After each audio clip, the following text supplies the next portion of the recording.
licenciatura en Sociología por la Universidad Autónoma Metropolitana y la licenciatura en Filosofía en el Instituto Científico, Tecnológico y Educativo AC. Tuvo estudios de Teología en el Centro de Estudios de los Valores Humanos AC y un diplomado en Administración en el Tecnológico de Monterrey, Campus Ciudad de México. Fue subdirector general y miembro del Consejo Directivo del Instituto Mexicano de Doctrina Social Cristiana. También fue fundador y director general de la Fundación León XIII, cuyo objetivo es el de contribuir a erradicar las causas estructurales de la pobreza a través de la capacitación para el trabajo y la promoción de proyectos productivos. Fue miembro fundador y socio de la Fundación de Economía Solidaria AC, institución que promueve el ahorro y crédito popular, de 1996 a 2004. También fue secretario ejecutivo de la Comisión Episcopal para el Apostolado de los Laicos de la Conferencia del Episcopado Mexicano, de 1998 a 2005. Fue director general de Confederación USEM-AC, del 2004 al 2017. Actualmente, director general de la Federación de las Uniones Sociales de Dirigentes de Empresa, USDE. Demos la cordial bienvenida a Germán Araujo Mata.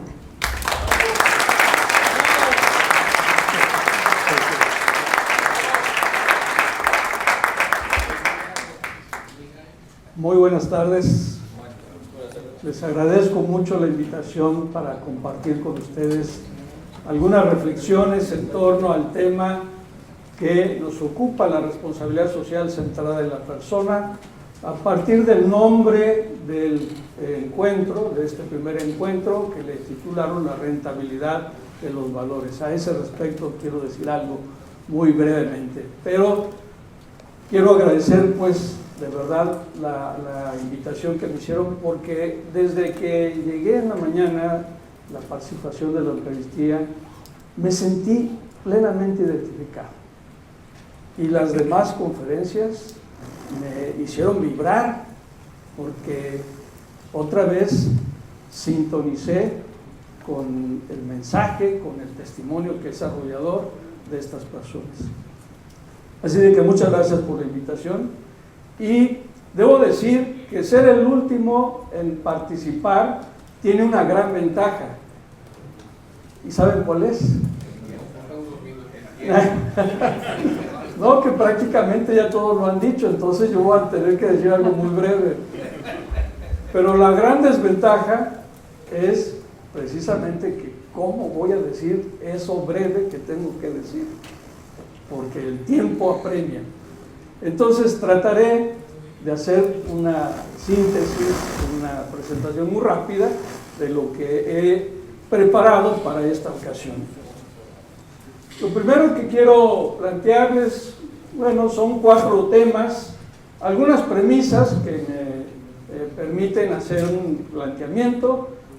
Segundo, insistir en algo que seguramente ustedes ya están sensibilizados, que es esto del cambio de época. Tercero, la responsabilidad social centrada en la persona, y aquí quisiera justificar una propuesta que hemos desarrollado en esta organización en la que participamos, donde pudimos elaborar un concepto de responsabilidad social y un conjunto de herramientas, 11 herramientas de aplicación práctica de lo que serían esta visión de la responsabilidad social y estos principios que nos inspiran.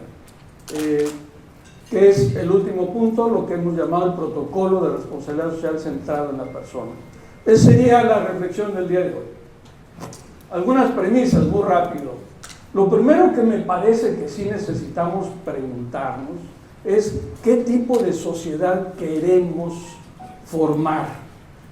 Creo que toda la mañana ha sido una reflexión que ha interpelado o nos ha interpelado a lo largo de toda esta mañana para respondernos a esta pregunta. ¿Qué tipo de sociedad es la que quieres formar? ¿Y sobre qué bases quieres formar esta sociedad? Estoy convencido de que la responsabilidad social empresarial, o una empresa o un empresario, mejor dicho, que se precie de ser socialmente responsable, la consecuencia última de esa iniciativa es la creación de mejores ciudadanos.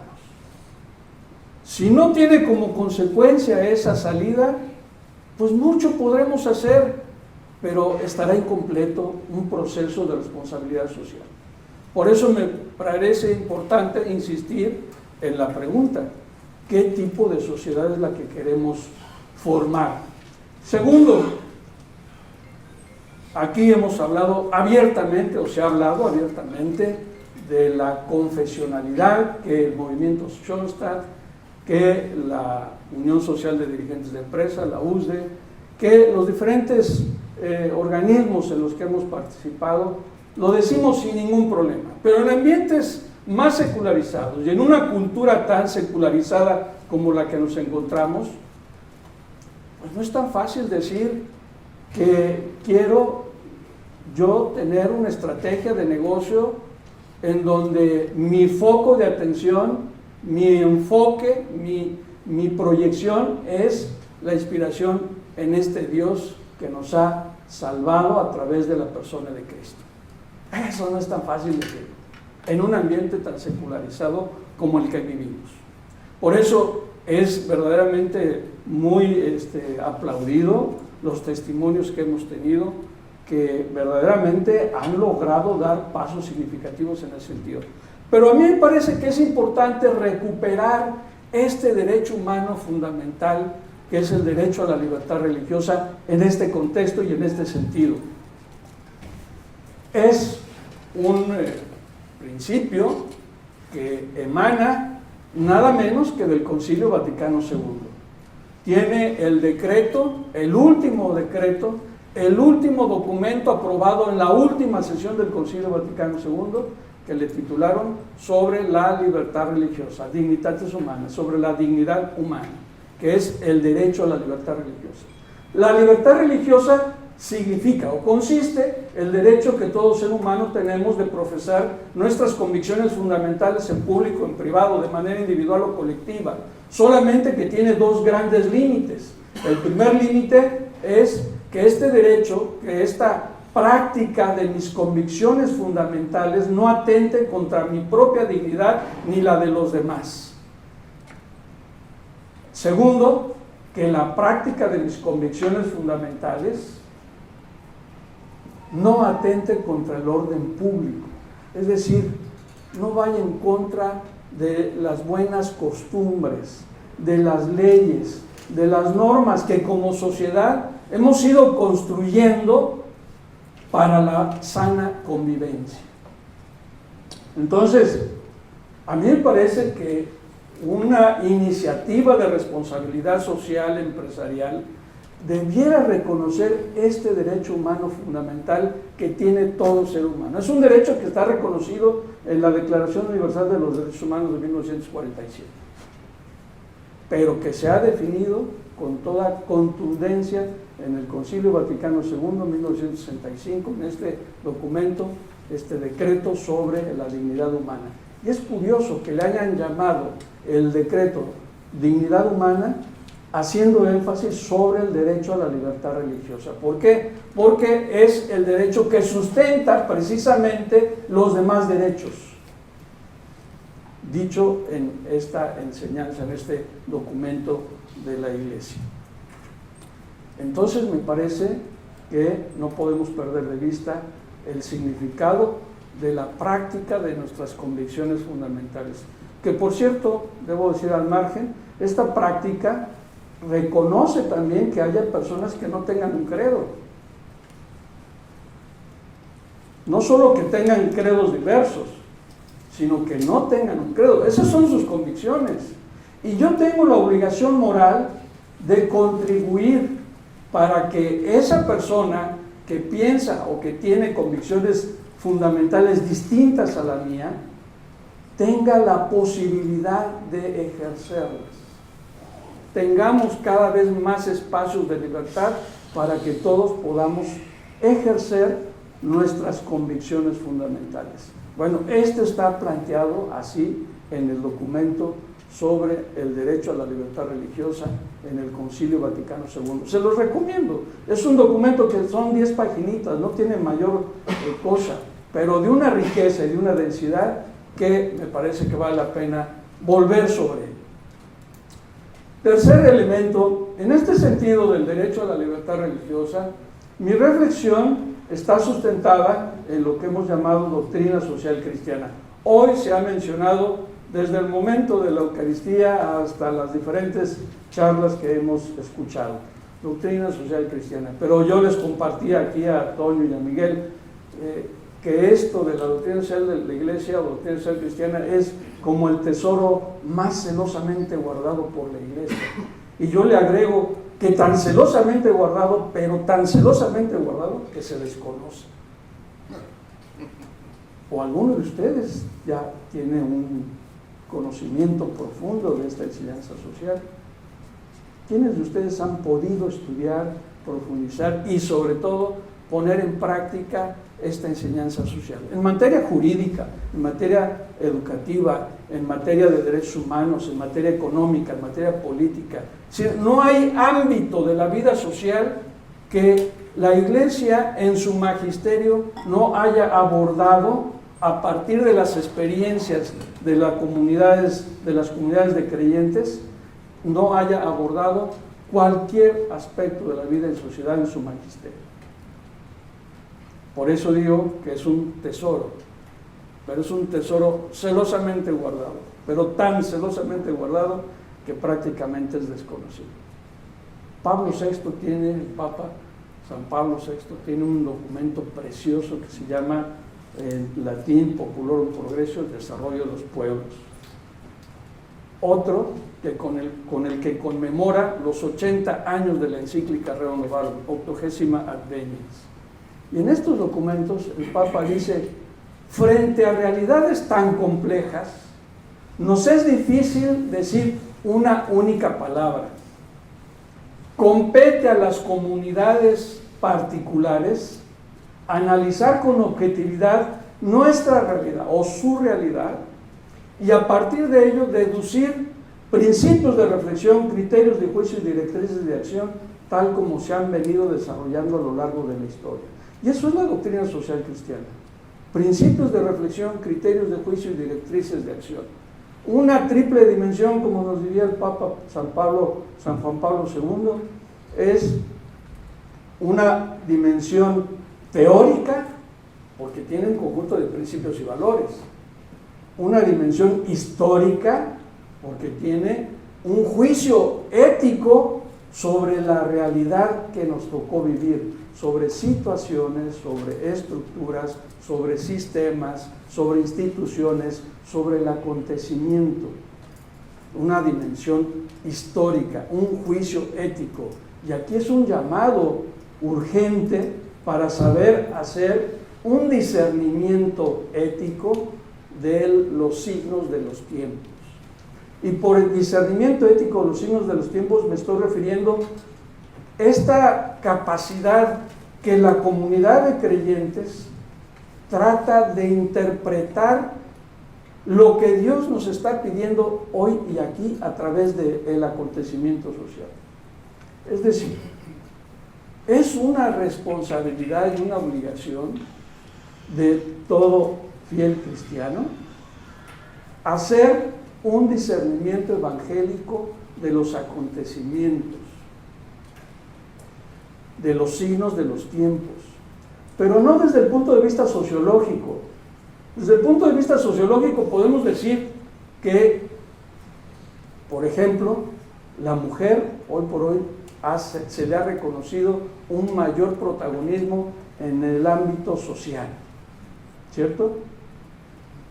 Bueno, eso desde el punto de vista sociológico, pero desde el punto de vista teológico, según esta enseñanza social, o según la interpretación que yo hago de esta enseñanza social, es la invitación a respondernos a esta pregunta: ¿qué es lo que Dios me está pidiendo hoy y aquí con esta situación, con este acontecimiento, con esta institución, con esta realidad, con estas relaciones humanas y sociales que estamos llevando a cabo.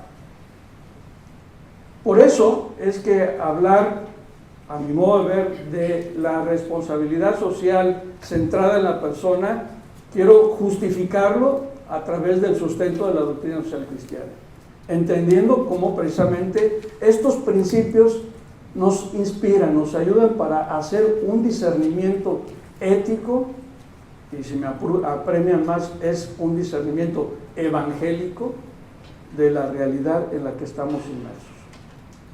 No sé si hasta aquí me he podido explicar. Si hay alguna pregunta, por favor, con toda confianza, no me vayan a decir como en otra ocasión a todo que sí, porque me decían que sí. ¿Sí?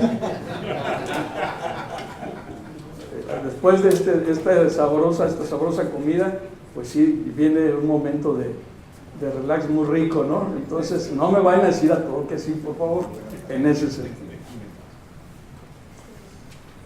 El Papa Benedicto XVI tiene una encíclica preciosa, yo digo que es poderosa, poco conocida. ¿Alguien de ustedes ha estudiado a fondo la encíclica Caridad en la Verdad? Caritas in Veritate. A fondo, ya la conocen. Pero, por ejemplo, allí hay un número dedicado exclusivamente a las nuevas realidades de la empresa y del empresario. Un número dedicado a eso.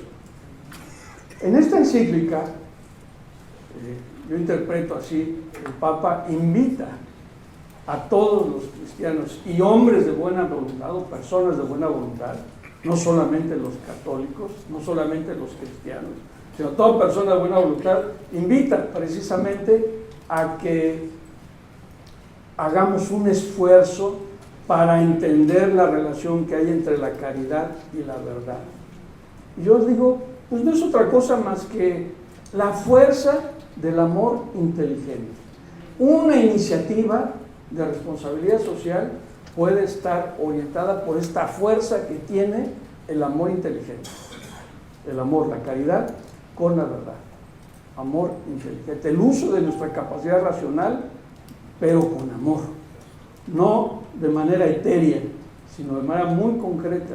Por eso me gusta la expresión, la fuerza del amor inteligente. Eso es la doctrina social cristiana. Una fuerza de amor inteligente en el ámbito de lo social. La cuarta premisa, ¿de dónde le viene la fortaleza al empresario? En las organizaciones donde hemos colaborado, hemos hecho esta pregunta, nos hemos contestado de la siguiente manera. El empresario tiene su fortaleza de dos grandes fuentes. La primera, de su capacidad de servicio, porque el empresario se debe a la sociedad, no se debe de la sociedad. Está en función de un servicio que presta a la sociedad. Entonces, su capacidad de servicio. Y segundo, yo lo he traducido de esta manera, el cuidado y el cultivo de su vida interior. El cuidado y el cultivo de su vida interior. En ambientes como esto lo puedo decir abiertamente, es el cuidado y el cultivo de su espiritualidad. Cuando digo que la primera fuente es su capacidad de servicio, se traduce en dos acciones muy concretas. La primera, la generación de riqueza y su justa distribución. La fortaleza al empresario le viene de su capacidad de servicio al momento de crear precisamente, generar riqueza y distribuirla con equidad. Y la segunda razón de esta capacidad de servicio es la generación de empleos, pero de empleos dignos. No solamente crear empleos, sino hay que crear empleos dignos. Ya lo mencionaban en la mañana también. Entonces, primero su capacidad de servicio que se traduce en generación de riqueza y su justa distribución, y segundo en su capacidad de generar y crear empleos dignos. La segunda fuente le viene del cuidado y del cultivo de su vida interior. Un amigo en una ocasión, en una junta que organizamos, en la organización a la que pertenecemos, llegó tarde y me dice, discúlpame que haya llegado tarde, pero es que vengo de un retiro espiritual. Y dije, ah, caray, mira, pues qué interesante. Y él me dice, oye, fíjate que debiéramos tomar los empresarios, el dirigente de empresa, el directivo, debiéramos tomar esta práctica de retiros espirituales como parte de la mejora continua. Porque cuando hablamos de mejora continua nos dedicamos a una capacitación en función de la parte técnica del giro de la empresa, pero se nos olvida esta otra cuestión y es parte de la mejora continua, es una parte esencial de la mejora continua, el cuidado y el cultivo de su vida interior. Bueno, lo dejo ahí, este aspecto. Por último, o en el quinto punto, la rentabilidad de los valores, una marca registrada. Ya les mencionaba yo a Toño y a Miguel, la UNIAPAC, redactamos este documento que se llama La rentabilidad de los valores en el 2009. En el 2009 expresamos precisamente en esta comunidad internacional algo que nos parecía muy interesante. Decíamos, es que actuar con ética es rentable. Sí es rentable actuar con ética. Entonces, aquí hay un elemento que me parece es importante retomarlo ahora que han decidido ustedes un encuentro de esta naturaleza para poderlo hacer. Hay dos documentos, uno que es más, dijéramos, es más pequeño pero más largo, este le llamaron como más confesional, porque aquí se habla abiertamente de esta inspiración cristiana.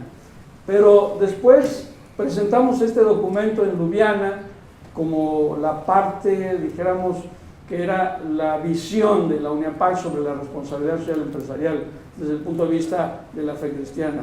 Invitamos a miembros, senadores de la Unión Europea, participaron, comentaron el documento y dijeron, esta es la declaración que tiene la UNIAPAC sobre la responsabilidad social empresarial. Pero decían, pero es que está demasiado confesional y no todo el mundo lo va a querer leer. Entonces le quitamos un poquito esa parte, un poquito, no todo, pero como para decir, vamos abriéndonos a otras personas que no son cristianos, que no son católicos, pero que esta perspectiva es viable para cualquiera que quiera abrirse a una alternativa, a una opción en este sentido de una ética en el ámbito de la responsabilidad social. Bueno, ahí están esos documentos que les dejo. Por último, quiero resaltar nada más, ustedes como nosotros, como la USDE, somos un organismo intermedio. ¿Cuál es la finalidad del organismo intermedio? El organismo intermedio tiene como finalidad desatar solidaridades. Esto es nuestra responsabilidad, desatar solidaridades. Por eso es que en esta lógica de proponer una visión de la responsabilidad social, vamos enfocándonos a ver cómo le hacemos para ir en una lógica de ganar, cómo podemos ir desatando solidaridades para que nuestra sociedad vaya siendo cada vez más humana, más justa, más fraterna. Esta es nuestra pretensión. La función es crear, de alguna manera, conjugar armónicamente eficiencia productiva y solidaridad. La solidaridad, ya se mencionó algo al respecto, pero yo quiero decirlo como lo dice el Papa Juan Pablo II en este extraordinario documento también social, que es la encíclica, le llamó en español sobre la preocupación social de la Iglesia, en latín Sollicitudo Rei Socialis. No sé si alguien ha leído o se ha acercado a esa encíclica. Ya ven cómo es el tesoro más celosamente guardado. Bueno, esta encíclica conmemora los 20 años de la encíclica Populorum Progressio de Pablo VI. Y esta encíclica, el Papa la dedica al concepto de la solidaridad, a la idea de solidaridad. Y el Papa dice, la solidaridad no es un mero sentimiento por el que más sufre. Porque a veces nos acercamos a las personas que más sufren y nos surge el sentimiento de, pues le vamos a ayudar, le vamos a hacer una cooperacha para poder aportar algo, ¿cierto? Eso no es solidaridad. Dice el Papa, la solidaridad es una actitud permanente de empeñarse en serio y adrede a crear mejores condiciones para que los miembros de una comunidad pasemos de condiciones menos humanas a condiciones más humanas. Es decir, la actitud permanente de empeñarnos en serio y adrede para construir el bien común. El bien común no es otra cosa más que tu compromiso por crear mejores condiciones de vida para los miembros de una comunidad. Llámese familia, llámese escuela, llámese empresa, llámese institución, organismo intermedio, sociedad en general. Mejores condiciones de vida para que las personas pasemos de condiciones de vida menos humanas a condiciones de vida más humanas. Bueno, la responsabilidad de estos organismos intermedios es desatar estas solidaridades, es decir, desatar estos compromisos que nos permitan precisamente ir creando estas mejores condiciones para que todos pasemos de condiciones menos humanas a condiciones más humanas. Y, por supuesto, algo que se mencionó rápidamente fue el capital social como una iniciativa que van creando cuando van formando esta actitud de responsabilidad social.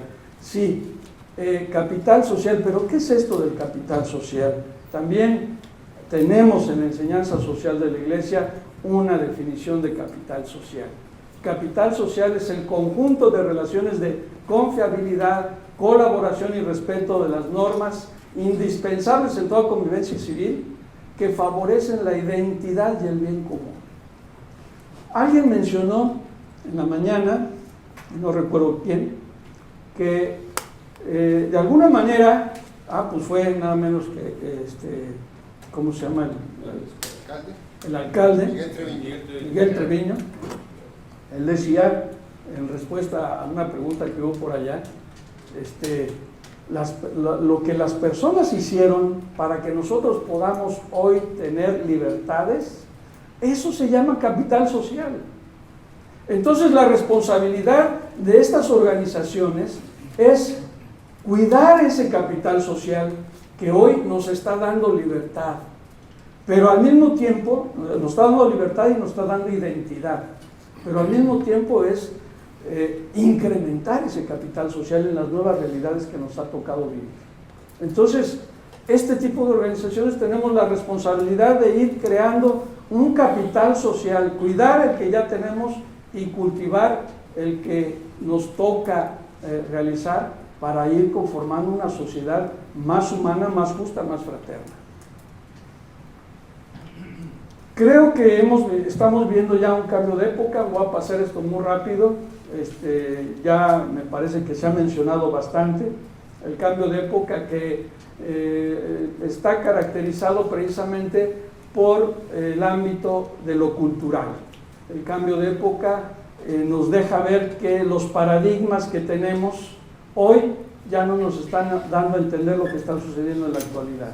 Un gran sociólogo que falleció hace un año, Zygmunt Bauman, planteó una tesis que ha tenido un impacto bastante fuerte desde finales de la década del siglo pasado, que es las sociedades líquidas. Es decir, cuando ya entendemos lo que está pasando y queremos implementar algo que responda a esa nueva realidad, ya se nos fue de las manos esa realidad, cambió. Por eso le llama sociedades líquidas. Entonces, las instituciones, las leyes, las normas, las costumbres están cambiando de una manera tan acelerada, ¿sí?, que no alcanzamos ni siquiera a comprender suficientemente cuando ya volvió a cambiar. Este es característico de este cambio de época que nos ha tocado vivir como generación humana. Entonces, de momento no entendemos el porqué de muchas situaciones de aquí.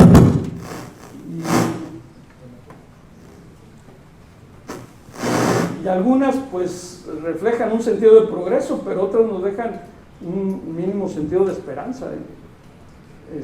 No sé si compartan esto conmigo, pero me parece que el cambio de época a veces nos da una visión de desesperanza.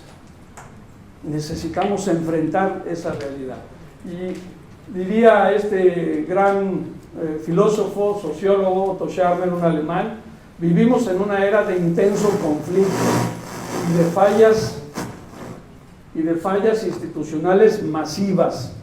Y me encanta esta definición porque dice: un tiempo de finales dolorosos y de comienzos esperanzadores. Es un tiempo en que se siente como si algo profundo está cambiando y muriendo a la vez, mientras algo diferente quiere nacer, pero no acaba de nacer. Esta es la característica de este cambio de época que nos ha tocado vivir. Una sociedad flotante, una sociedad transparente, sí, dinámica, global, pero flotante, al final de cuentas. Ya lo dijeron, la cultura de hoy está caracterizada por este individualismo, un individualismo que está caracterizado, dirá el Papa Francisco, por esta actitud de autorreferencialidad, por esta conciencia aislada, por esta actitud de la inmediatez y el pragmatismo como criterio de acción dentro de la sociedad. Muy interesante, el riesgo, que es una tristeza individualista, que brota del corazón como de Yavaro. En esto me parece que fue muy contundente David Noel. No insisto más sobre eso, pero allí hay un elemento que debiera hacernos pensar.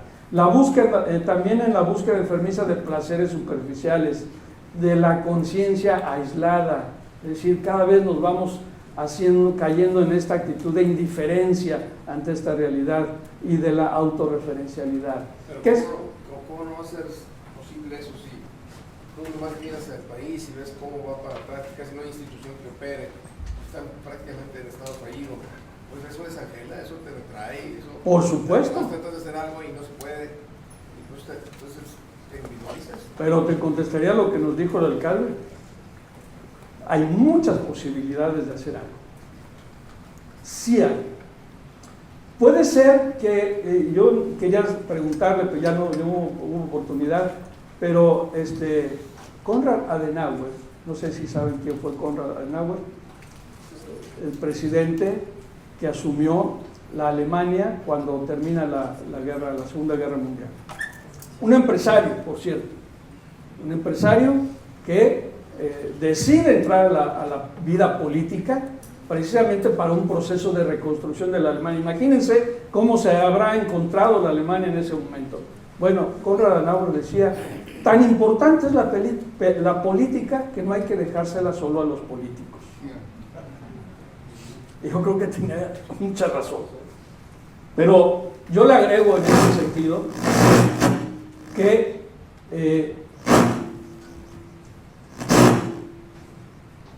no me acuerdo. Eso. Pues yo le agrego a este punto, que era parte de mi pregunta. No todos tenemos vocación para la vida política, para la función pública, mejor dicho. Hay algunos que tienen, y digo, el alcalde tiene una vocación clarísima de ejercicio profesional en la función pública. Yo no sé qué haría en la función pública. No quiero hablar, perdón, termino y te doy la palabra. No quiero hablar de otros presidentes, pero el que llegó en el año 2000, todos llegamos con una gran expectativa, pero qué fracaso, que nos llevamos. Lo mismo pasó con Lech Walesa, un gran líder sindical que logró enfrentar todo un sistema y que logró, a mi modo de ver, marcar la pauta de este cambio de época en la humanidad, en la historia de la humanidad, gracias a su estrategia de solidaridad.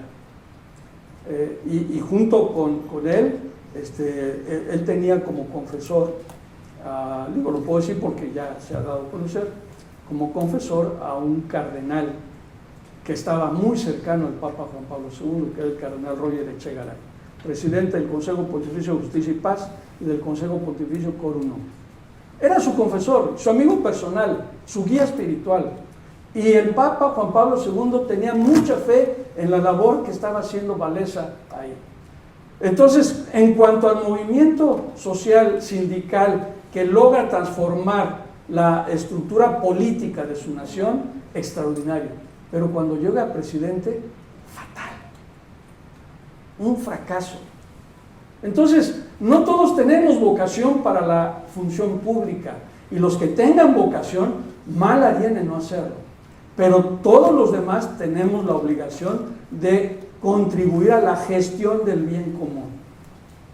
Ahora, no todos tienen vocación, y los que tienen vocación ven este entorno que lo acabas de mencionar tan dinámico, tan cambiante, que es un líquido, como lo acabas de mencionar también, el cual exige respuestas inmediatas. Sí. No actúas rápido, pues no Sí. pasa nada. Cuando haces eso, no piensas, reaccionas. Sí.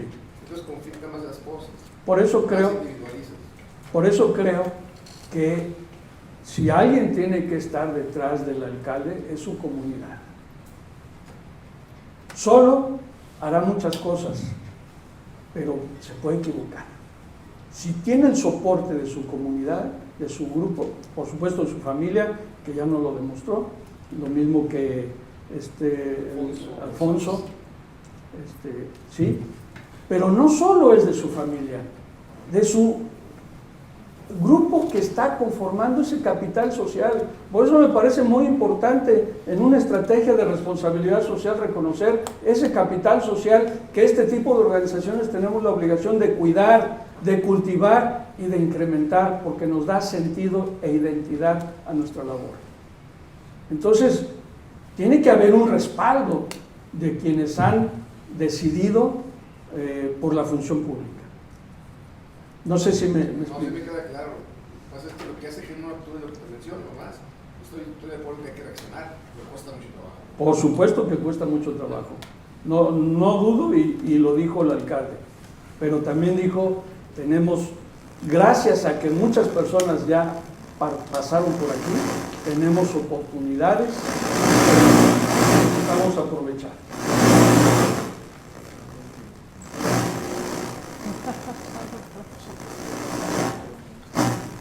Vamos la bocina, Blanca. Bueno, entiendo tu preocupación, pero vamos a dejarlo por el momento ahí. Creo que sí es importante. Sí, no estoy de acuerdo, ese es el asunto. Es compró. Bueno,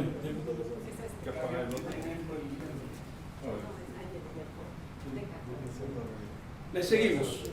¿Sí? Fíjese lo que sucede con esta cuestión. Ella se pegó. Bueno, ¿qué es lo que pasa con todo esto? Ya no hay el sentido de Dios, se pierde el sentido de Dios. Ya no hay lugar ni espacio para los pobres en esta actitud individualista. Ya no, la ética estorba. Ya no hay espacio para los demás, ya no entran los pobres, ya no se escucha la voz de Dios, ya no palpita el entusiasmo por hacer el bien. Esta cultura individualista en la que estamos metidos provoca esto. Por eso es muy difícil tener una estrategia de responsabilidad social, claro. Pero no por difícil tenemos que dejar de buscar y hacer el esfuerzo por lograr, ¿verdad? Ya volvió a atorarse, ¿no?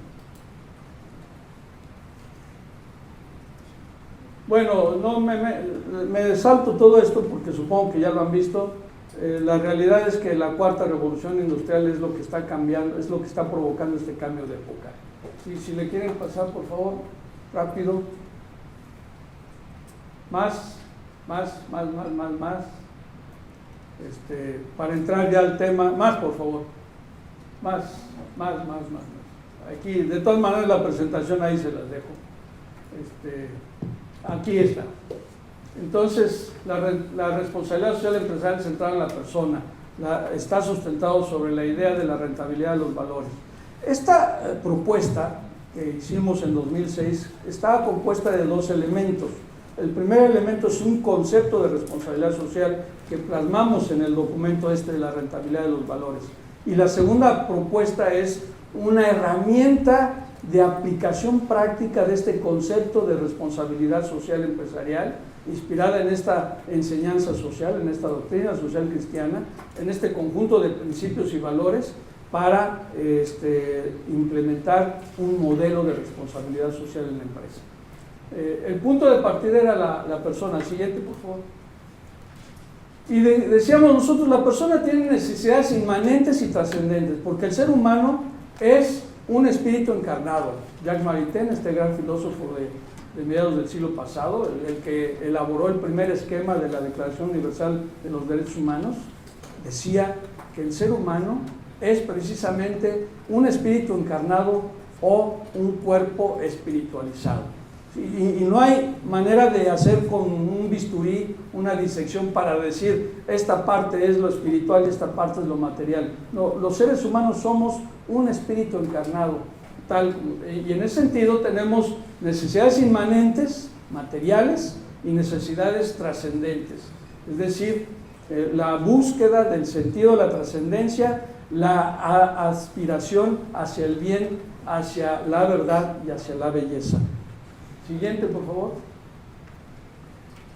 El gobierno y las organizaciones como esta, siguiente, por favor, crean y sostienen la infraestructura jurídica, siguiente, pero también favorecen y respetan las condiciones de las necesidades trascendentales, siguiente. Pero la persona humana se puede desarrollar en un proceso de participación continua. Entonces, decía Alfonso, que a veces los... ¿cómo se llama? El código de conducta pues está muy bonito allí en la empresa, ¿sí?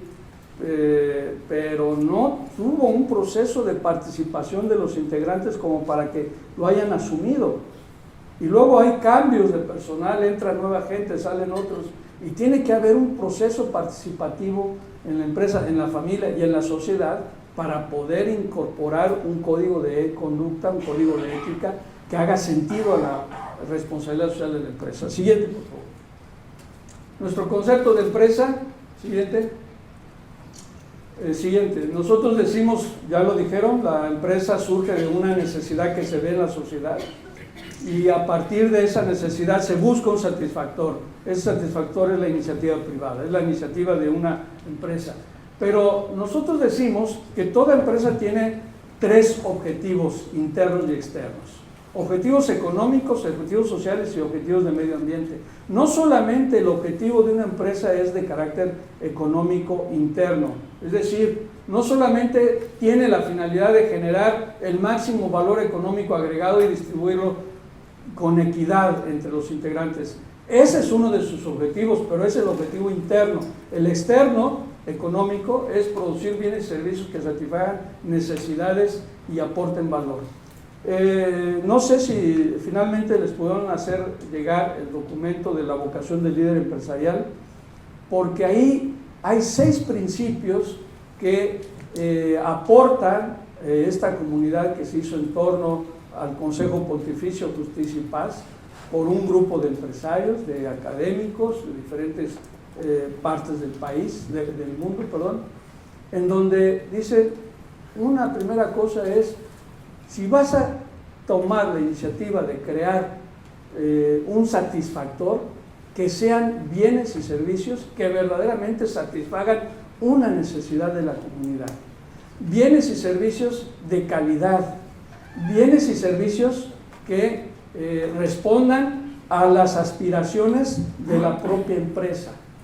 Entonces, no solamente es crear bienes y servicios por a ver qué y cómo obtengo una utilidad, sino es crear bienes y servicios que verdaderamente satisfagan necesidades en la comunidad y que verdaderamente respondan a las aspiraciones de la iniciativa de la empresa propiamente. Bueno, entonces, objetivos económicos externos es producir bienes y servicios que satisfagan necesidades y aporten valor. Sociales internos, que contribuyan al desarrollo de sus integrantes, externos al desarrollo de la sociedad, y de medio ambiente, que realmente el producto o servicio no deteriore el medio ambiente o deteriore lo menos posible, y usar responsablemente los recursos naturales necesarios para producir esos bienes y servicios, contribuir al restablecimiento del medio ambiente.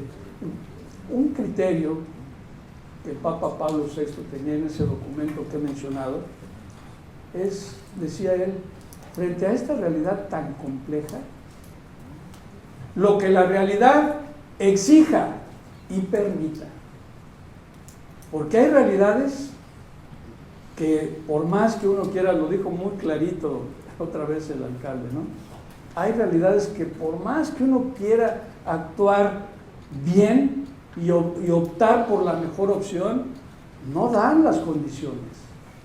Lo más difícil es cómo le hacemos cuando tenemos la opción de entre el mal menor y el mal, no, entre dos males, no entre un bien. Eso sería, él mismo lo dijo, eso sería muy fácil, escoger entre un bien y un mal, pues obviamente cuál es la alternativa, no, pero cuando no tienes alternativas, entonces escoger el mal menor, sabiendo que esto va a traer consecuencias, caray, qué difícil. Y eso no solamente en el ámbito social o empresarial, en la escuela, en la universidad, en la familia. Entonces, bueno, ahí hay una serie de criterios que nos pueden ayudar. Siguiente, por favor. A partir de esto definimos a la empresa como una comunidad constituida por personas. Y uno dirá, pues es obvio, ¿verdad? Y nada más que yo no sé si ustedes, por más o menos la generación de algún porcentaje aquí, quienes estudiaron administración se acordarán que la definición de empresa era la conjunción de capitales, la reunión de capitales, así se entendía la empresa. Y por muchos años. Nosotros decimos, la empresa, y esto es una aportación de la doctrina social cristiana, la empresa es una comunidad de personas. Si no hay personas, puede haber capitales, puede haber herramientas, edificios, procesos, estructuras, sí, pero no hay empresa como tal. Entonces, lo más importante es las personas, que se organizan y aportan con su trabajo recursos económicos, tecnológicos y del conocimiento. Siguiente, por favor. Para la producción de algún bien o servicio que satisfaga necesidades de la sociedad. Siguiente. Y con esto, pues, generan un valor agregado. Siguiente, por favor. A partir de esto, y el tema que nos decía Alfonso, en este concepto de empresa, lo que buscamos es la realización de las personas, de todos sus integrantes y del bien común. Siguiente, por favor. El fundamento de la responsabilidad social. Siguiente, por favor. Dos más. Durante muchos años, en la década de los 60s y 70s, sobre todo en Europa, se hablaba de que la responsabilidad social empresarial estaba caracterizada por estas 3 P, por sus nombres en inglés: Profit, Planet and People, haciendo referencia al cuidado del medio ambiente, al aspecto económico y a lo social. En la organización a la que pertenecemos decíamos, hace falta una P. Siguiente, por favor, que es la P de persona. ¿Por qué? Porque toda la iniciativa del aspecto del medio ambiente, lo económico y lo social, no tendrá sentido si no está en función de la persona. Por eso decíamos nosotros, una estrategia de responsabilidad social debiera estar centrada en la persona. ¿Sí? Siguiente, por favor. Para nosotros este es el esquemita que nos hace sentido. Todo el aspecto, toda la estrategia económica, la estrategia de medio ambiente, la estrategia del impacto en la sociedad, gira en torno a la persona. ¿A cuál persona nos estamos refiriendo? Nosotros, siguiente, por favor, nosotros dijimos, ¿sobre quién somos responsables? ¿Ante quién somos responsables? En una empresa nos parece que hay por lo menos 8 grupos de interés. Los gringos le llamaron stakeholders. Esa palabrita creo que no tiene una traducción al español tan precisa. Y por eso decimos, son las partes relacionadas o los grupos de interés en una empresa. Toda empresa tiene estos 8 grupos de interés: clientes, distribuidores y consumidores, accionistas o inversionistas, los colaboradores y sus familias, los proveedores, los gobiernos, las comunidades, la comunidad y los medios de comunicación. La competencia es parte del esquema de la responsabilidad social. Cuando presentamos este esquema en el organismo internacional, nos decían, yo no estoy de acuerdo en que en este esquema esté el tema de la competencia. y le preguntamos por qué. Este señor era un gran empresario francés que tiene como empresa la producción de los tanques de combustión interna de los autos. Tenía el 30% del mercado mundial, nada menos. Y entonces él decía, no estoy de acuerdo en que dentro de este esquema de responsabilidad social incorporen a la competencia. ¿Y por qué? Le preguntábamos. Pues es que, a ver, díganme, cuando ustedes tienen a su competidor enfrente, ¿qué es lo que piensan inmediatamente?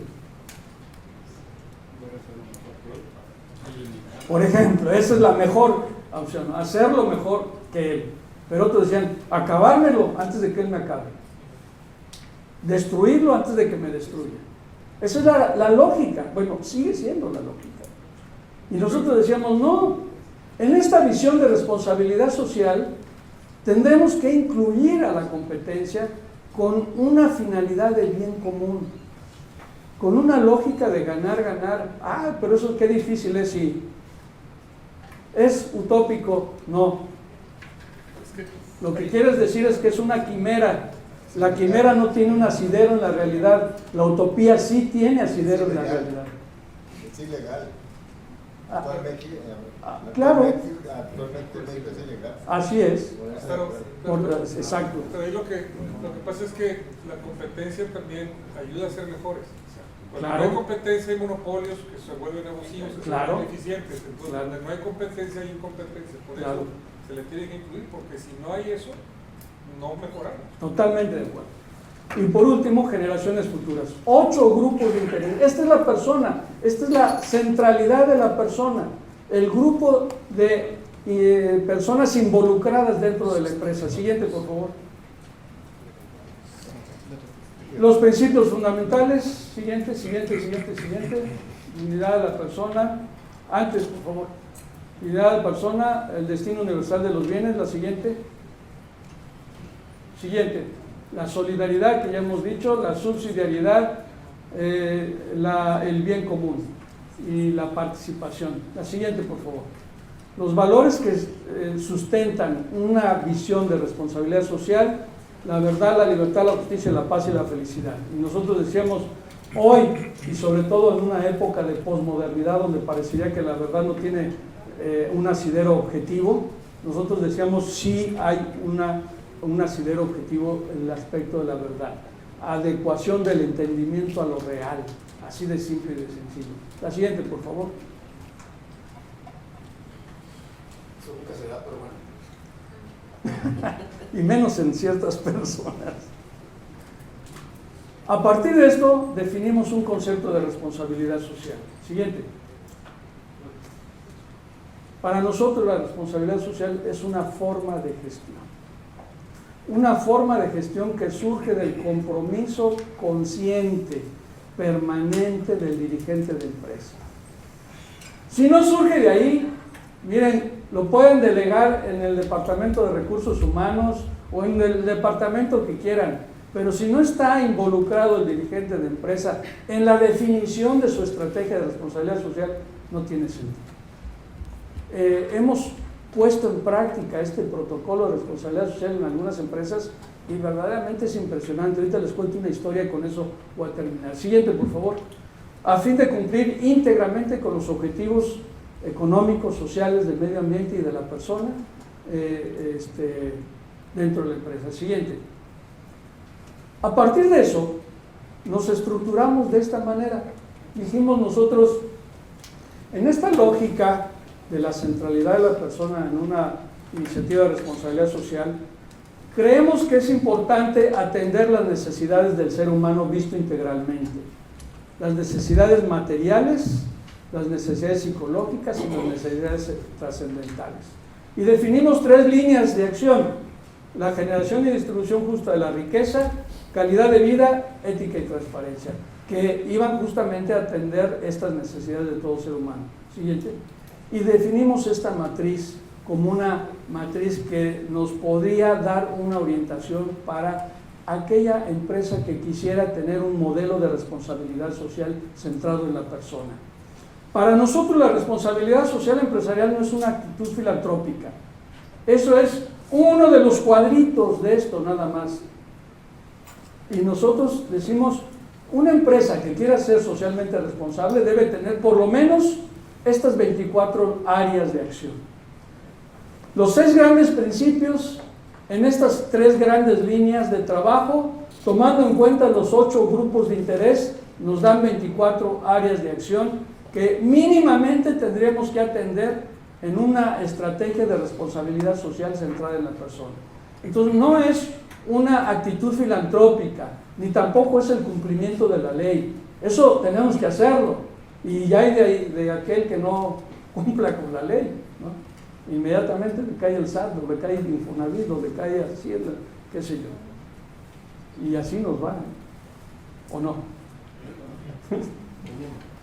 Entonces, responsabilidad social centrada en la persona no es el cumplimiento de la ley, sino es justamente una forma de gestión que surge de la actitud consciente, congruente del dirigente de empresa y de sus directivos para precisamente generar un modelo de empresa que quieran desarrollar. Logramos hacer varios ejemplos de esto. Si ustedes quieren, nada más empiecen a palomear qué tienen de iniciativas en ética y transparencia, es decir, la satisfacción de las necesidades trascendentales de sus distribuidores, clientes y consumidores. ¿Tienen algo o no tienen nada? Palomita o déjenlo en blanco. Accionistas, inversionistas, palomita o déjenlo en blanco. Y así sucesivamente. Calidad de vida, necesidades del ser también, con cada uno de sus stakeholders. Inspirados en estos principios y en la generación y distribución de la riqueza, las necesidades materiales. Lo que tengan hecho, empiecen a palomearlo y vayan viendo cómo es su estrategia de responsabilidad social. ¿Cubre o qué tanto cubre estas 24 áreas de acción? Siguiente, por favor. La premisa es asegurar que las 24 áreas de acción contengan el ADN de la responsabilidad social. Para nosotros el ADN son estos principios y estos valores que hemos mencionado.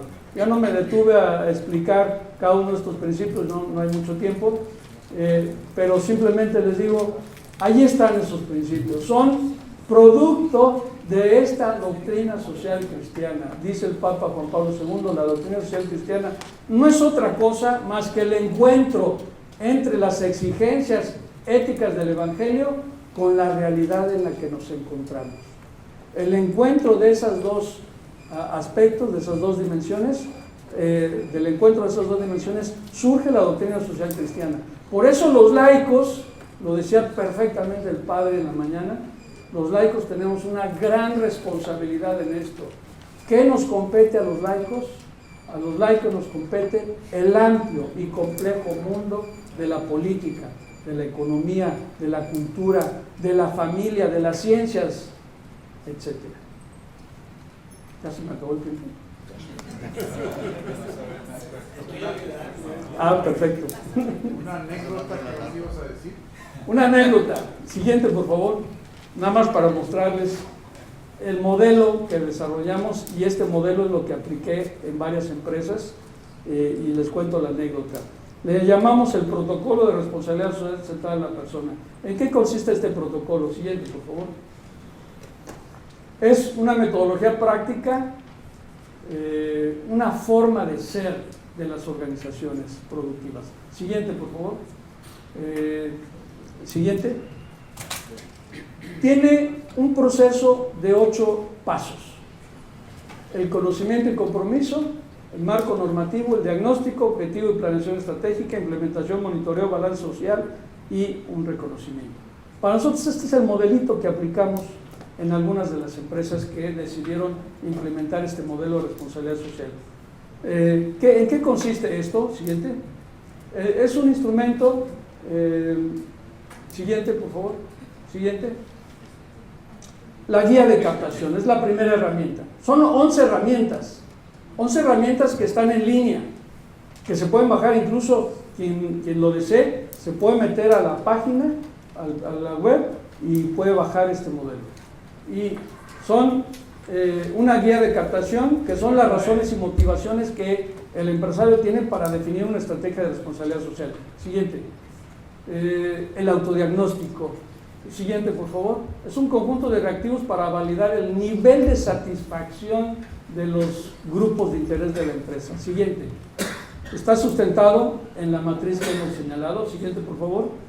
Al final de esta gráfica, y aquí viene la anécdota, se refleja dos indicadores, dos índices que nos dejan ver en la empresa, y me encanta el modelito porque cuando uno hace el ejercicio, que el ejercicio te puede llevar un par de horas, te da un panorama de cómo está la empresa. Y como me decía un empresario en Toluca, cuando le aplicamos, no, dice, para mí, ¿para qué me vienes a traer eso? Yo llevo 20 años en el tema de la responsabilidad social, ya casi me lo sé todo. Dije, bueno, denme un chance y tenemos una práctica en este día. Lo hicimos y al terminar me dice, oye, quiero pedir una disculpa porque yo pensé que entrar a la responsabilidad social empresarial era como echarse clavado en una alberca de 2 metros de profundidad. Pero me di cuenta después de este ejercicio de autodiagnóstico que es una profundidad de 100 metros. Y yo nada más había visto 2 metros. A mí me impresionó su comentario, porque efectivamente descubrió una serie de elementos que no tenía contemplado.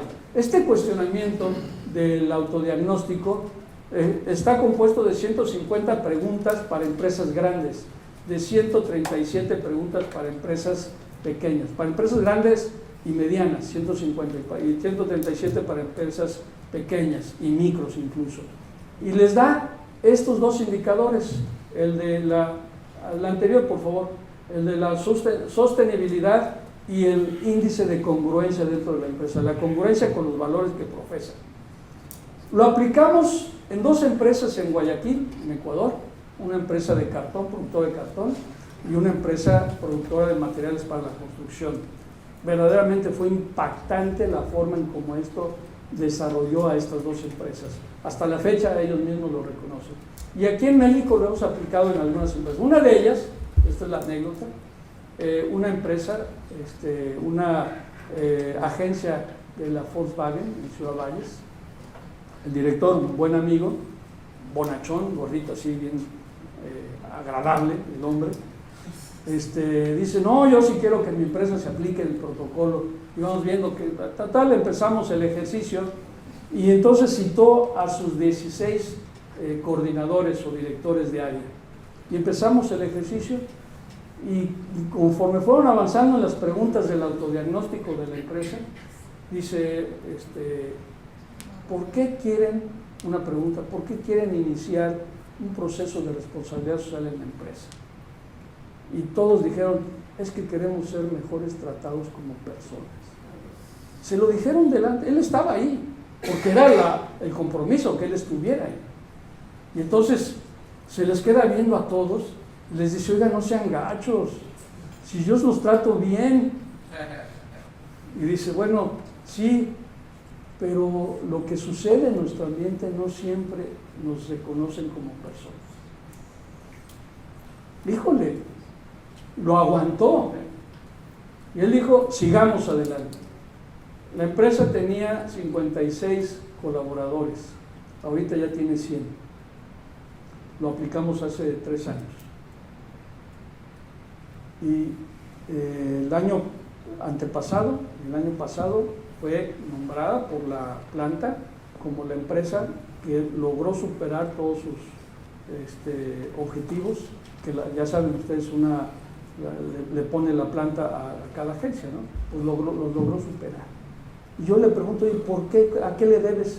En buena medida a que este protocolo nos dio un resultado extraordinario.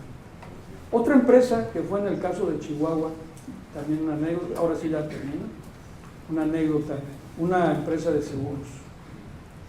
El director, eran 2 socios, solamente estaba el que fungía como director, y eran 15 los directivos de área.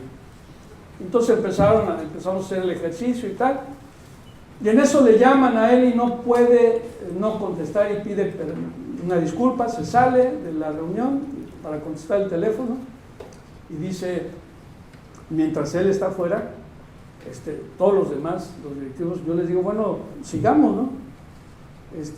dice uno, pues aprovechemos a decir las cosas tal como son ahorita que no está.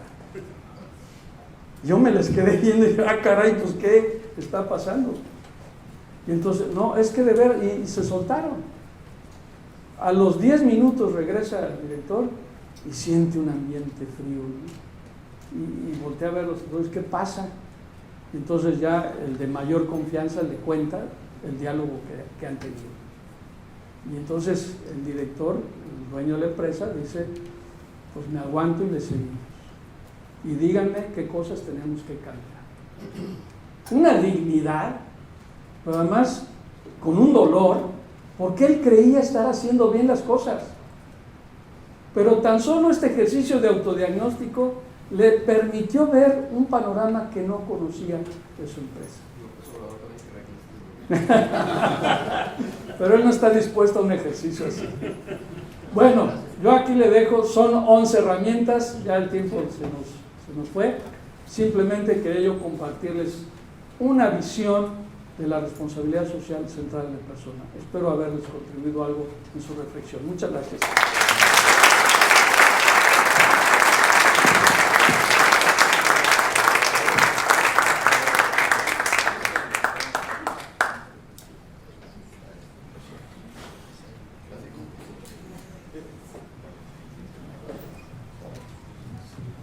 ¿Alguno de ustedes tiene alguna pregunta para el señor Germán?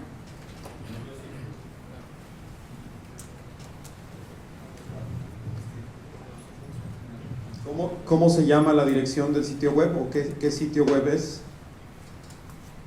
¿Quieres poner por favor la presentación? ¿Me hace el favor de poner la presentación? Ahí para que lo vean. Gracias. Pero pueden entrar al portal de Uniapac, como dicen los jóvenes ahora, googleé Uniapac y les aparece. Y ahí hay una pestaña que dice Responsabilidad Social Empresarial. Uniapac. Gracias, muy amable. La siguiente, por favor. Siguiente.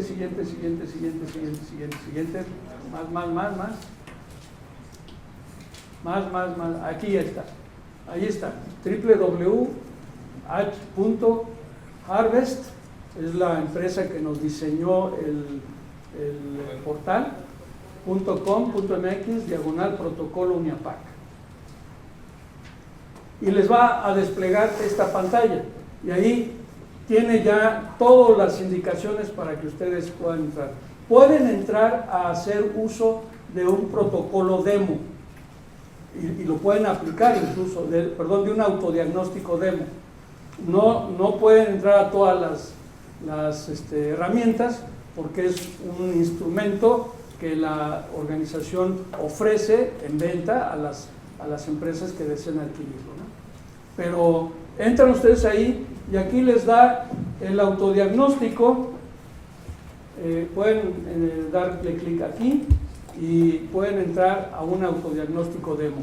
Tienen que hacer un proceso de registro y tal, como en cualquier otro portal, ¿no? Para que los den de alta. Entonces, ahí pueden hacer un ejercicio que, les digo, en un par de horas, cuando mucho, les da un panorama muy interesante de cómo está su empresa en este momento, ¿no? ¿Alguna otra pregunta? Yo tengo una. Sí. Gracias. Bueno, en este ámbito que comentabas al inicio de las premisas en relación a la libertad religiosa, quizá voy a hacer un poco de polémica, pero al final el tema de la línea delgada entre esta apertura a la aceptación siempre de nuestros hermanos de otras iglesias o de quienes no tienen creencia religiosa, quienes simplemente agnósticos, pues en ese sentido hay una prioridad, digamos, de la Iglesia Católica de evangelizar o de llevar el mensaje de Cristo, porque pues creemos, o sea, es un tema como de misión, ¿no? de la iglesia en sí, pero en este sentido de la empresa que abre puertas y que además pues incluye a todas las diversidades y en donde estamos inmersos, en qué momento de pronto esta línea delgada nos pueda llevar al conformismo, a decir, bueno, pues como todos entramos y todo eso, pues no nos toca evangelizar porque pues no es, digamos, la función de la empresa en sí misma, pero en qué momento pues el ser católicos pues te implica que tengas que también llevar la palabra de Cristo a los demás, ¿no? Entonces hay como un tema ahí un poco polémico porque de pronto se critica al Papa por el tema de que, bueno, en eventos ecuménicos esto pues se incluye o de pronto expresa frases de que todos somos hermanos y todos, aunque no creas o no tengas ninguna creencia, y que eres hijo de Dios, pero al final hay un sentido de pronto de que esa apertura pueda minimizar nuestra acción o participación realmente en llevar el mensaje de Cristo directamente y hablarlo como con claridad a los demás, ¿no? En un tema de evangelización. O sea, aquí a veces que se crean como confusiones o a veces se piensa que no es que queramos rellevar la parte religiosa por un tema de inclusión, pero de otro modo tenemos esa misión de sí llevarlo en el día a día en la palabra. A lo mejor pues dicen el ejemplo arrastra, pero pues también tenemos que hablar, ¿no? Del evangelio también tenemos que hablar en ese sentido. No sé si me explico un poco. Totalmente de acuerdo, muchas gracias por la pregunta. El riesgo existe muy grande, ¿sí? Y la tentación también. Y yo creo que no podemos claudicar. Trataré de responderle con dos anécdotas. Una primera, tuve el honor, el privilegio de conocer a un gran santo. Hoy ya falleció, está su proceso, la causa está en proceso, el cardenal Francisco Nuyen Bantuán. No sé si alguien ha oído hablar de él. Un cardenal que cuando fue nombrado obispo por el Papa Pablo VI, vietnamita, como arzobispo de Saigón, el gobierno comunista lo llama porque lo consideraba un espía del Vaticano y un espía de los gringos, de los norteamericanos. Y el mismo día que lo llaman, le hacen un juicio y lo condenan a 13 años de cárcel, 9 en total aislamiento. Y pues ahí vivió, hay un librito precioso que narra un poco esta historia que se llama 5 panes y 2 peces. El Papa Juan Pablo II, a través del cardenal Echegaray, trataron de hacer todas las diplomacias necesarias para sacarlo de la cárcel y tardaron 13 años en poderlo sacar. Bueno, durante su estancia en la cárcel, sobre todo cuando estaba en total aislamiento, tenía un custodio permanente. Y entonces, pues, un buen día el custodio le pregunta, oiga, ya después de varios años ahí, ¿usted por qué no se ha vuelto loco? Porque mire, su vecino ya se volvió loco. Ya al rato lo vamos a sacar de aquí. Pero usted lleva ya más de 5 años y no se ha vuelto loco. ¿Qué le pasa? ¿Por qué? Le dice, pues mira, porque yo creo en Jesús y creo en la iglesia. Ay, por favor, eso ya pasó de moda. Eso déjelo para el siglo XIX. Eso ya no es válido ahora. Hoy lo que cuenta es la revolución y la revolución armada.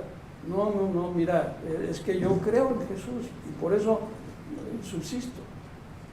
Entonces se volvía a meter a su celda y se quedaba pensando él, ¿cómo le hago para decirle a él que yo creo en Jesús y que eso es lo que me sostiene?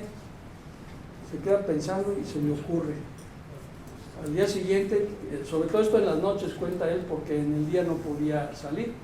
En las noches el custodio le permitía salir y platicar, ya cuando nadie los veía. Ya sé, te voy a decir por qué amo y creo en Jesús. Y en ese momento el obispo decía, esto parecería algo herético, pero no se asuste. El Papa Juan Pablo II le pide que su testimonio sea motivo de dictar el retiro espiritual para el jubileo del año 2000 y lo dio con un testimonio extraordinario. Están publicadas las memorias de ese retiro. Se llama Testigos de Esperanza. Entonces le dice, a ver, ¿cómo fue? Pues así, mira, muy sencillo. ¿Sabes por qué creo, amo y sigo a Jesús? Pues no, porque creo en sus defectos. Ah, caray, ¿cómo que en sus defectos? Sí, es que Jesús no sabe de matemáticas. ¿Cómo que no sabe de matemáticas? Sí, porque para él 99 es igual a 1. Y entonces hace referencia a la... Dejar 99 ovejas por ir por la oveja. Exactamente. Y entonces le explica al su custodio y así le cuenta 10 defectos de Jesús. Entonces el custodio se queda sorprendido. Para no hacerles la historia más larga, porque hay mucha anécdota, convierte al custodio. Se da cuenta el director del reclusorio que lo convirtió y lo cambia. Dice, no, este sí que ya no salió mal. Le pone otro, lo convierte también al segundo. Y el director se enoja, se molesta, lo golpea, etcétera, y lo cambia. Un tercero y lo convierte también. 2 de ellos hoy son sacerdotes. Y entonces llega el director del reclusorio y le dice, ¿sabe qué? Le voy a dejar a este porque si le sigo cambiando me va a convertir aquí a todos los custodios. No sé si me puedo explicar. Es decir, tenemos que ser creativos. El Papa Juan Pablo II diría a propósito de la nueva evangelización, nueva en su ardor, porque es la misma. Jesucristo es el mismo ayer, hoy y siempre. Pero tiene que ser nueva en su ardor, en su expresión y en su método. Entonces, primera cosa, no podemos claudicar, no tenemos que ser creativos. La fuerza del amor inteligente, como diría el Papa Benedicto XVI. Pero junto con eso, me parece que tenemos que empezar con aquellas personas que son muy reacias, que están negadas totalmente por aquello que haga sentido a su naturaleza humana o a la naturaleza humana. El criterio que propone la doctrina social cristiana es el reconocimiento y el respeto a la dignidad de la persona humana. ¿Qué es eso de la dignidad de la persona humana? Yo les digo, a ver, si le logras explicar a tu hijo o nieto de 9, 8 años qué es eso de dignidad humana, ya la hiciste. Es el valor absoluto que tenemos todos los seres humanos por el hecho de ser personas. Valor absoluto. No es un valor relativo, es un valor absoluto. Pero además, este valor absoluto se puede manifestar de manera y reconocer de manera muy clara y precisa justamente en el actuar, en las relaciones que uno establece. Entonces, yo hago 2 preguntas cada vez que hablo de este tema y ahí se las dejo, como decían en la mañana, para sus ratos de insomnio. La primera pregunta: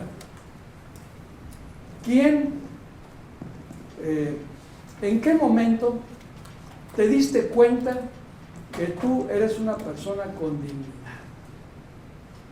¿En qué momento de tu historia humana te diste cuenta? Porque la dignidad humana se reconoce en la historia, no es una entelequia, no es un concepto nada más, se reconoce en la historia, en tu historia personal. ¿En qué momento de tu historia personal te diste cuenta que eres una persona con dignidad? Y uno dirá, pues a lo mejor cuando era adolescente, cuando era joven, otros cuando eran adultos, no sé. La historia de cada quien. Y segunda pregunta, ¿y quiénes estuvieron a tu alrededor que te ayudaron a caer en cuenta de que eres una persona con dignidad? Ahí podrías decir mis papás, mis abuelos, mis tías, mis hermanas, lo que quieras.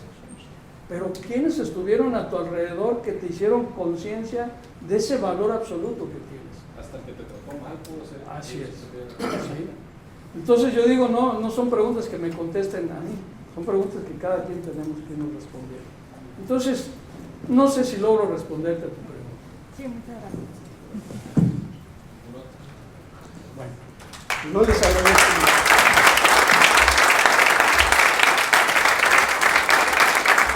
Agradecemos a Germán Araujo Mata su participación e invitamos a Jesús Soto a que le haga entrega de un reconocimiento por su participación en el evento.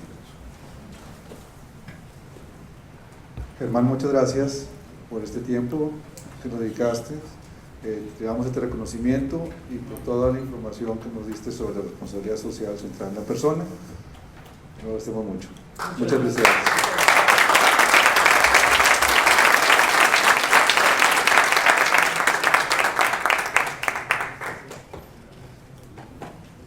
Antes de continuar, queremos invitarlos a la misa que se llevará a cabo el día de mañana en el santuario de Schoenstatt María Camino al Cielo, en punto de las 12 del mediodía.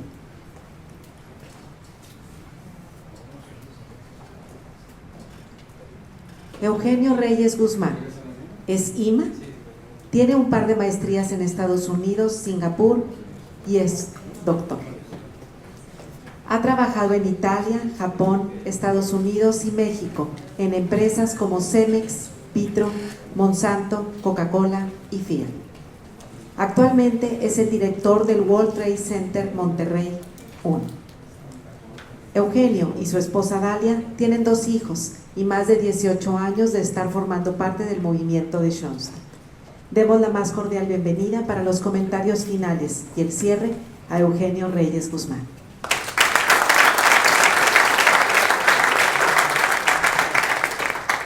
De manera muy rápida, porque sé que algunos de ustedes tienen una boda en poco tiempo y como instinto de supervivencia hay que hacerlo rápido. Bueno, a ver, miren, es sumamente difícil hacer un resumen justo de todo lo que se vio el día de hoy. Yo quisiera nada más mencionar algunas cosas. Primero, el resultado de lo que vimos fue un trabajo de meses que llevó a cabo Miguel Elo de la Rea, de la mano de su esposa, con su equipo, que ahí estaba Jesús, estaba Ana Soto, estaba Toño Garza. Yo creo que merecen, y Benjamín, que bien,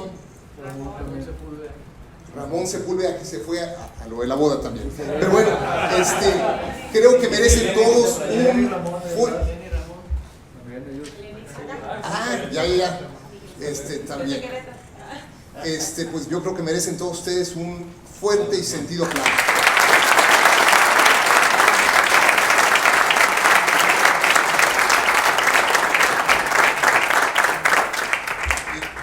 Bueno, miren, quizás para poder hacer una correlación de lo que vimos hoy, quisiera nada más mencionar que absolutamente nada en la vida es casualidad.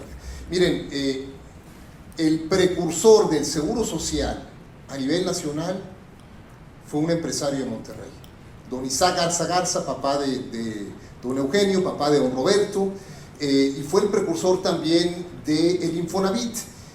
Él fue un hombre que estaba cabalmente convencido que tenía la obligación grave, no solamente de generar riqueza, eso se da por antonomasia, tenía la obligación grave de preocuparse y ocuparse por el bienestar y el bien ser de los trabajadores. Y bajo esa óptica quiso crear la clínica Cuauhtémoc famosa, después fue la clínica Vitro, después la clínica Nova. Para aquellos que no son de Monterrey, esas fueron 3 clínicas que se crearon más o menos en las mismas épocas, cerca de 50 años antes de que hubiese la primera clínica del Seguro Social en el país. Pero bueno, con este espíritu realmente de decir, oye, el fin último mío como empresario, la misión no es generar riqueza, sino primeramente servir al prójimo. El ser humano se debe al servicio de los demás. Tenemos la obligación de servir a los demás. Y como empresarios, sirviendo a los demás, el resultado va a ser que la empresa tenga un beneficio económico, y ese beneficio económico, como bien lo dijo Germán, se tiene que traducir en una justa distribución. Ahora bien, creo yo que es realmente laudable el haber escuchado de un empresario regiomontano que se le cortó la voz al reconocer el sacrificio tan ingente que hicieron sus padres para poder pues hacer que él y sus hermanos pasaran, tuvieran la oportunidad de estudiar en el tecnológico, y ahora es un hombre que tiene 15,000 empleados, pero dice, mi misión a mediano plazo es tener 40,000, y dice, 40,000 empleados con un sentido. Y aquí quisiera detenerme un poquito. Miren,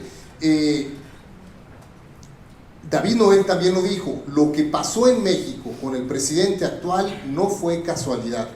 Miren, si recuerdan, en épocas de Felipe Calderón, él decía que iba a ser el presidente de las manos limpias, el presidente del empleo.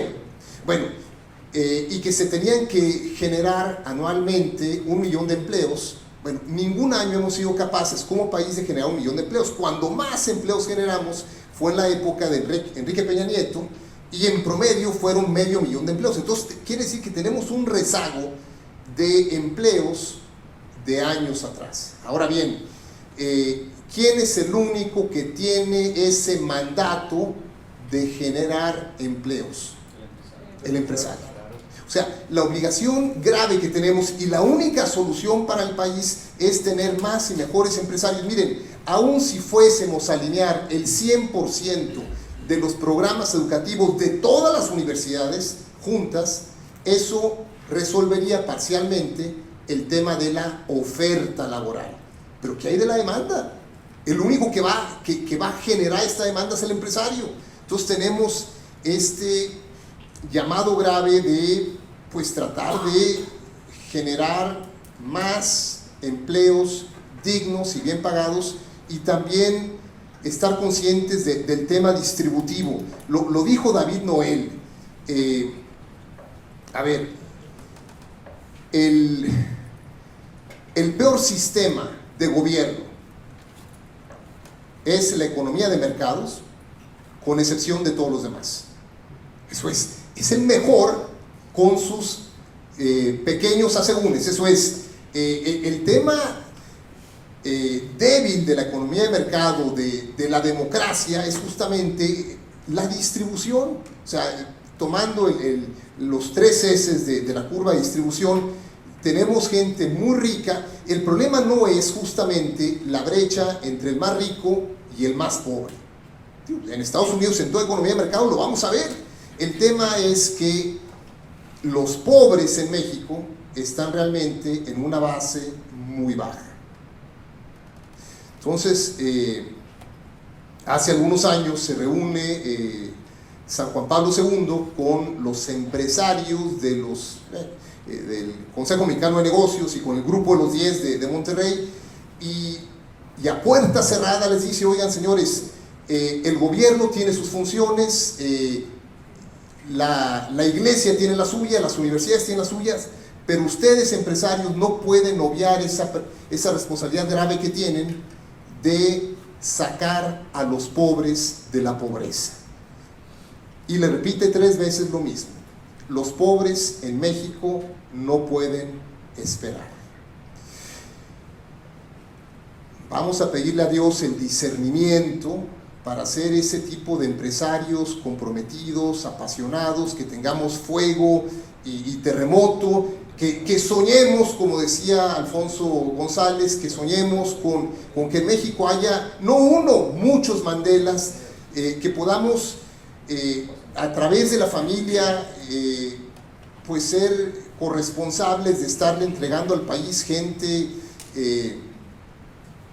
pues dignos ciudadanos mexicanos, hombres y mujeres de bien, que no tengamos miedo, como lo decía Miguel Treviño, que decía: oye, es que realmente para mí el costo personal y familiar es altísimo.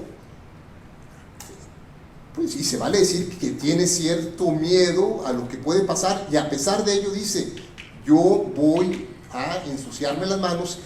Y quizás estar atentos a esa invitación de decir, si, como lo dijo el padre Stefano Danieri en la mañana, si no lo hacemos nosotros, quizás alguien más lo vaya a hacer. Pero si nosotros, que tenemos ese privilegio de tener valores y principios cristianos, no lo hacemos, quizás aquel que lo haga sea una persona que se diferencie en forma superlativa del perfil que tenemos nosotros como cristianos. Entonces, vaya, fue creo yo, un privilegio, Miguel, el haber estado aquí el día de hoy, el poder haber escuchado a puerta cerrada de primera voz de un político congruente, de un catedrático, David Noel, que tiene años, décadas hablando de lo mismo. Los gringos dicen learning is repeating, hay que estar repitiendo una y otra vez el hecho de que tenemos una corresponsabilidad en este país, en este México de hoy. Fue precioso escuchar a Alfonso González, que lo conozco desde hace muchísimos años, desde que éramos solteros, y siempre ha sido igual. Ahora, hay un factor común, y quisiera mencionarlo, entre Alfonso González y David Noel. Los dos en sus inicios tuvieron hambre. Y ese es un driver, es una motivación fortísima para llegar a ser quienes hoy por hoy son. Claro, no bastaba tener ese apetito, sino tener el apetito junto con valores y virtudes cristianas, y, como lo dijeron, creo que todos escucharon el llamado del Espíritu Santo para poder cumplir una misión. A través de la UCE han hecho una formidable labor, UCE antes, ahora UCE, en tratar de, en forma cotidiana, compartir valores de la doctrina social cristiana en los sedes de trabajo. Germán es un hombre que tiene años, décadas también trabajando, bregando por compartir esos principios de la doctrina social cristiana. Entonces tuvimos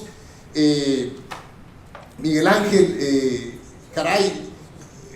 Vázquez, qué bien nos llevaste. Primero nos fuimos todos con la finta pensando que la familia realmente pudiera ser algo que detuviese la posibilidad de hacer crecer la empresa por todas las condiciones que había de compromisos y de relaciones y demás.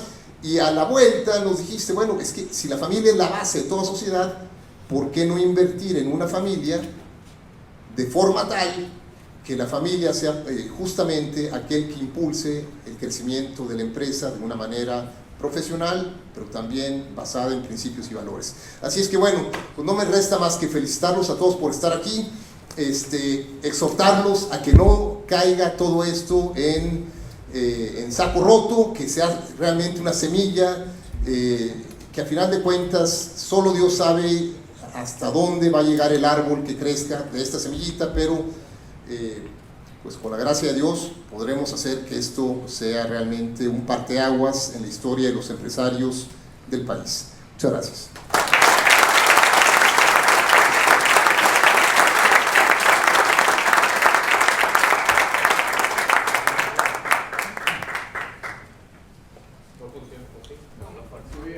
¿Se oye? Simplemente para despedirnos y agradecer la participación, pedirle a todos que deben haber recibido un WhatsApp, una pequeña encuesta que nos va a servir mucho para futuras sesiones que sigan. Muchas gracias.